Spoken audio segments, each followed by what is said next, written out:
Hello दोस्तों, welcome back to my channel. अगर आपने अभी तक मेरे चैनल को सब्सक्राइब नहीं किया है तो जल्दी से मेरे चैनल को सब्सक्राइब कर दें। एपिसोड 29 की शुरुआत में यूं हैंक मिस्टर सन से कहता है कि मेरे पास एक हल है, मैं आपके लिए एक और लोन अप्लाई कर सकता हूं, लेकिन ये पैसे सेल्स चैनल को बढ़ाने के लिए इस्तेमाल होंगे। ये सुनकर मिस्टर सन थोड़ा हैरान दिखाई दे रहे होते। यूं हैंक कहता है कि ये बात सच है कि हम दोनों की मुलाकात अभी हुई है, लेकिन मैं आप पर भरोसा करने के लिए तैयार हूँ। यूं हैंक कहता है अपने वर्कर्स के साथ आज आपको काम करता हुआ देखकर मुझे इस बात का तो अंदाजा हो गया है कि आप अपनी फैक्ट्री की बहुत परवाह करते हैं और उसके वर्कर्स की भी, इसीलिए मैं आपकी मदद करना चाहता हूँ। मिस्टर सन तो ये सब सुनकर इमोशनल हो जाते हैं। यूहेंग से कहते हैं कि अगर ऐसा हो जाएगा तो मेरी फैक्ट्री को एक और मौका मिल जाएगा। ये यूहेंग को इसके लिए थैंक्स करने लगते हैं। आज यूहेंग अपने सीनियर्स को अपनी वर्क रिपोर्ट दिखा रहा होता है, जिसके मुताबिक मिस्टर सन ने पहले लोन के पैसे बैंक को वापस कर दिए हैं और ऐसे जितने भी केसेस होते हैं जो कि बैंक को पैसे वापस नहीं कर रहे होते, यूहेंग ने वो भी सॉल्व कर दिए होते हैं। यूहेंग के सीनियर कहते हैं कि पहले मुझे लगा करता था कि बैंक के प्रेसिडेंट तुम्हारी कुछ ज्यादा ही तारीफ करते हैं, लेकिन अब मुझे अंदाजा हो गया है कि तुम वाकई में ही बहुत काबिल हो। अब यूहेंग शाओनिंग से मिलने के लिए आता है। शाओनिंग यूहेंग को देखकर बहुत खुश हो जाती है और इससे पूछती है कि तुम यहाँ पर क्या कर रहे हो। यूहेंग कहता है कि मेरे पास तुम्हारे लिए खुशखबरी है, मेरा ट्रांसफर हो गया है। ये सुनकर शाओनिंग बहुत हैरान होती है। यूहेंग कहता है कि मैंने भी नहीं सोचा था कि मैं इतनी जल्दी वापस आ जाऊंगा। शाओनिंग कहती है कि ये 6 महीने तुम्हारे लिए बहुत मुश्किल थे। यूहेंग कहता है कि तुम्हारे लिए भी मुश्किल थे, लेकिन अब तो मैं वापस आ गया हूँ। शाओनिंग इससे पूछती है कि तुम्हारा ट्रांसफर कौन सी ब्रांच में हुआ है। यूहेंग कहता है कि अब से मैं जियान ब्रांच का बैंक प्रेसिडेंट हूँ और कल से ही मैं काम पर जा रहा हूँ। ये सुनकर शाओनिंग को बहुत खुशी होती है। कहती है कि तुम्हें जो चाहिए था वो तुमने हासिल कर लिया है। वापस जाते हुए यूहेंग शाओनिंग से कह रहा होता है कि अगर हम दोनों अपनी एनुअल लीव ले लें तो हम दोनों छुट्टियां मनाने के लिए जा सकते हैं। शाओनिंग कहती है कि बेबी की बर्थ से पहले सिस्टर चिंग हेड ऑफिस को इम्प्रेस करना चाहती हैं। इस टाइम पर उन पर बहुत प्रेशर है तो मैं उन्हें अकेला नहीं छोड़ सकती। यूहेंग कहता है कि हाँ तुम सही कह रही हो। शाओनिंग कहती है कि कुछ महीने पहले भी तुम एनुअल लीव लेने की बात कर रहे थे, क्या तुम्हारा कोई प्लान है। यूहेंग कहता है कि नहीं। आज चियो जब वेई के साथ कॉफी लेकर बाहर आ रहा होता है तो ये सामने अपने पेरेंट्स को देखकर बहुत हैरान हो जाता है। अब चियो अपने पेरेंट्स के साथ डिनर पर आ जाता है। चियो की मॉम कहती है कि तुम्हारे डैड रिटायर हो गए तो हम सोच रहे हैं कि हम यहाँ पर ही घर ले लें ताकि हम तुम्हारे साथ ज्यादा वक्त गुजार सकें। डैड मॉम से कहते हैं कि तुम इतनी बातें क्यों कर रही हो। ये चियो को जवाब देने का मौका ही नहीं देते। इतने में यहाँ पर वेई भी आ जाती है। चियो के डैड कहते हैं कि हम काफी देर से इंतजार करें, तुम्हारे डैड आखिर कब आएंगे। वेई सॉरी करते हुए कहती है कि मेरे डैड अभी मीटिंग में इसलिए वो नहीं आ पाएंगे। चियो के डैड कहते हैं कि कोई बात नहीं, हम लोग ही अचानक आए हैं। वेई कहती है कि मेरे डैड को भी बहुत बुरा लग रहा है कि वो आप लोगों से नहीं मिल सकते। वेई कहती है कि मेरे डैड ने आपके लिए अपने एक होटल में रूम बुक करवा दिया है, जब तक आप लोग यहाँ पर हैं आप होटल में रह सकते हैं। चियो के डैड कहते हैं कि इसकी जरूरत नहीं है, हमने पहले ही अपने लिए होटल बुक कर लिया है। चियो जब अपने पेरेंट्स को होटल छोड़ने के लिए आता है तो चियो के डैड इससे पूछते हैं कि वेई की फैमिली क्या बिजनेस करती है। तो चियो कहता है कि वेई के डैड का रियल एस्टेट का बिजनेस है। डैड कहते हैं कि तुम कह रहे थे कि वेई जहाँ पर काम करती है वो बिल्डिंग वेई के डैड की है। चियो कहता है कि हाँ। ये सुनकर चियो के डैड गुस्सा हो जाते हैं, कहने लगते हैं कि क्या तुम्हें लगता है कि हमारा और वेई की फैमिली का कोई जोड़ है। डैड गुस्से में कहने लगते हैं कि क्या तुम उसके पेरेंट्स के सहारे अपनी बाकी की लाइफ गुजारना चाहते हो। चियो अपने डैड से कहता है कि मैं और वेई सिर्फ इसलिए एक साथ हैं क्योंकि हम दोनों एक दूसरे को पसंद करते हैं, मुझे इस बात की परवाह नहीं है कि लोग क्या कहेंगे। डैड कहते हैं कि कैसा सीरियस रिलेशनशिप। उसके डैड तो हमारे साथ खाना खाने के लिए भी नहीं आए, क्या उसकी फैमिली तुम्हें एक्नॉलेज करती भी है या नहीं। चियो की मॉम कहती है कि मैं और तुम्हारे डैड वेई को नापसंद नहीं करते और वेई से मिलकर मुझे इस बात का अंदाजा है कि वो तुम्हारे लिए काफी सीरियस है और सिंसियर भी, लेकिन उसके और हमारी फैमिली में बहुत गैप है। चियो के डैड कहते हैं कि तुम मुझसे ब्रेकअप कर लो। चियो कहता है कि हम दोनों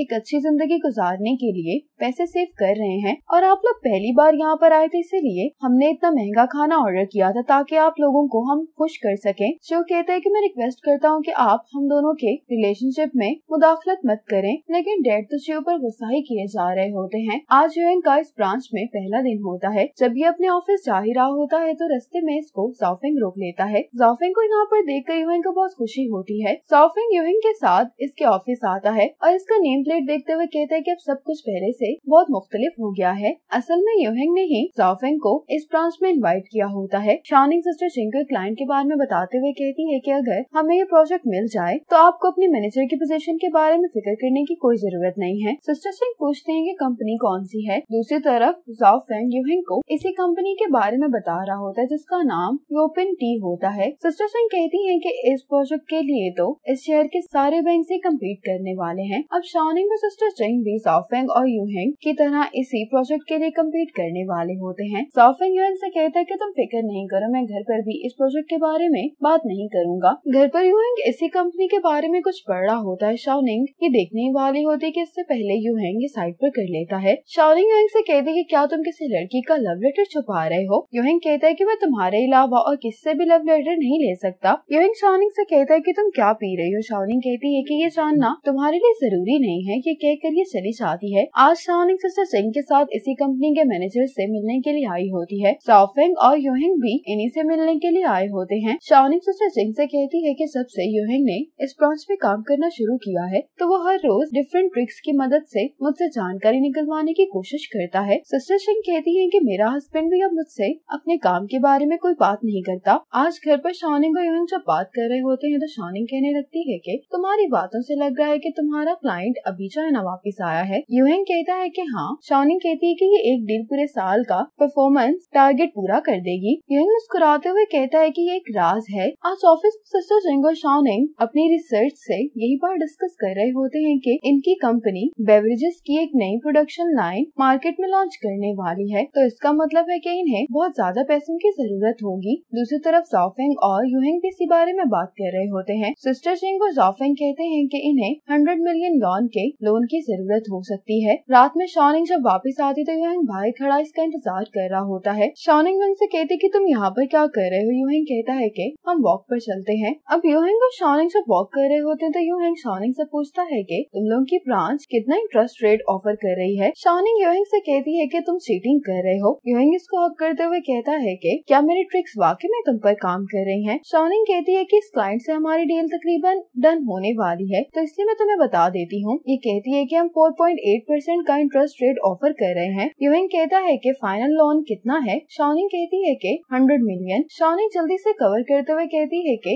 नहीं 80 मिलियन है। यूहिंग को इसकी बात पर यकीन नहीं आता। कहता है कि मुझे क्यों लग रहा है कि फाइनल लोन 100 मिलियन यॉन है। शाओनिंग कहती है कि मेरे मुंह से गलत अमाउंट निकल गई थी। यूहिंग कहता है कि तो तुम मुझे सच नहीं बताने वाली इसलिए मुझे चाहकर ओवरटाइम काम ही कर लेना चाहिए। ये कहकर यूहिंग चला जाता है। आज मिस्टर फू के असिस्टेंट इनको बता रहे होते हैं कि लोन के लिए मुझे 2 बैंक ही सूटेबल लगे हैं। ये मिस्टर फू को इनके प्रपोजल दिखाते हैं तो ये प्रपोजल सिस्टर जिंग और यूहिंग का होता है। आज यू वेई को घर दिखाने के लिए लेकर आता है। वे कहते कि मुझे घर काफी पसंद आया तो हम इसको खरीद लेते हैं। तुम्हारे पेरेंट्स यहाँ पर रिटायरमेंट के बाद आराम से रह सकते हैं। चियो कहता है कि ये घर तो मैं हम दोनों के लिए खरीदने वाला हूँ। वे कहते कि शादी के बाद हम लोग मेरे घर पर रहेंगे क्योंकि मेरा घर हम दोनों के ऑफिस के करीब है। चियो कहते हैं लेकिन वो तो तुम्हारे डैड का घर है। वे कहती है कि मेरा घर तुम्हारा घर भी तो है ना। ये चियो से कहने लगती है कि ये घर बहुत छोटा है, यहाँ पर रहना आसान नहीं होगा। चियो वे को इसी बात पर कन्विंस करने की कोशिश कर रहा होता है कि हमें इसी घर में रहना चाहिए लेकिन वे इनकार कर देती है। वे काफी इमोशनल हो जाती है। कहती है कि जब मेरे पास घर है तो हम फिर वहाँ पर क्यों नहीं रह सकते। चियो कहता है क्योंकि वो मेरा घर नहीं है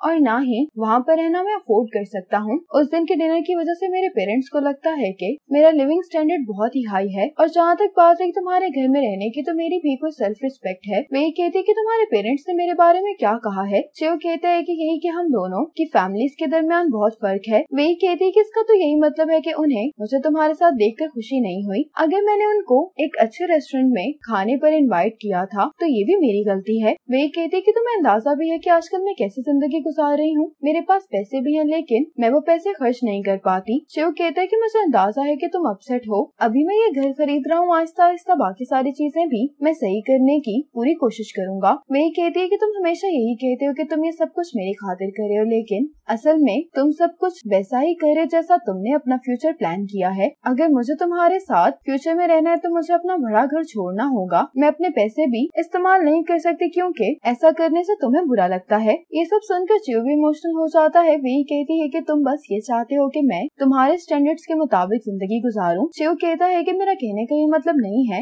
वही कहती कि क्या तुम्हें नहीं लगता कि तुम खुद वर्ज हो रहे हो। अब वही शाओनिंग के साथ बैठकर रो रही होती है। वही कहती है कि इतना सब कुछ करने का भी कोई फायदा नहीं हुआ। मेरे डैड भी इस रिलेशनशिप के खिलाफ है और चियो के पेरेंट्स भी। शाओनिंग वही को कंफर्ट करने की कोशिश कर रही होती। वही कहती है कि अब मैं चियो के खातिर कॉम्प्रोमाइज नहीं करूंगी और मैं जैसी हूँ वैसी ही रहूंगी। दूसरी तरफ चियो यूहिंग के साथ डिनर कर रहा होता है। यूहिंग से कहता है कि मुझे ये बात मालूम है कि वही का लिविंग स्टैंडर्ड बहुत हाई है, इसीलिए मुझे उसके लिए घर, गाड़ी और स्टेबल इनकम चाहिए। चियो कहता है कि मैं काफी खुश था कि मैं आहिस्ता आहिस्ता सब कुछ हासिल कर रहा हूँ, लेकिन वेई को तो इन सब चीजों की जरूरत ही नहीं है। उसकी फैमिली काफी अमीर है, वो सिर्फ मेरी खातिर पैसे सेव करती है, उसे तो ऐसा करने की जरूरत ही नहीं है। चियो कहता है कि मेरे पेरेंट्स वेई और वेई के डैड सभी अपसेट हैं। यूहिंग कहता है कि जो सब बातें तुमने मुझसे की हैं वो तुमने वेई से डिस्कस नहीं की। मुझे लगता है कि तुम दोनों को बात करने की जरूरत है। बात के बगैर तुम लोगों को कभी भी इस मसले का हल नहीं मिल सकता। चियो कहता है कि मेरे पास तो कोई हल नहीं है, अगर तुम्हारे पास है तो तुम मुझे बता दो, क्योंकि मैं रातों रात अमीर नहीं बन सकता और ना ही मैं ये चाहता हूँ कि वे ही मेरी खातिर कॉम्प्रोमाइज करे। चियो इन सब बातों को सोचकर बहुत अपसेट दिखाई दे रहा होता है। अब शाओनिंग सब स्टडी में अपनी डायरी लेने के लिए आती है तो ये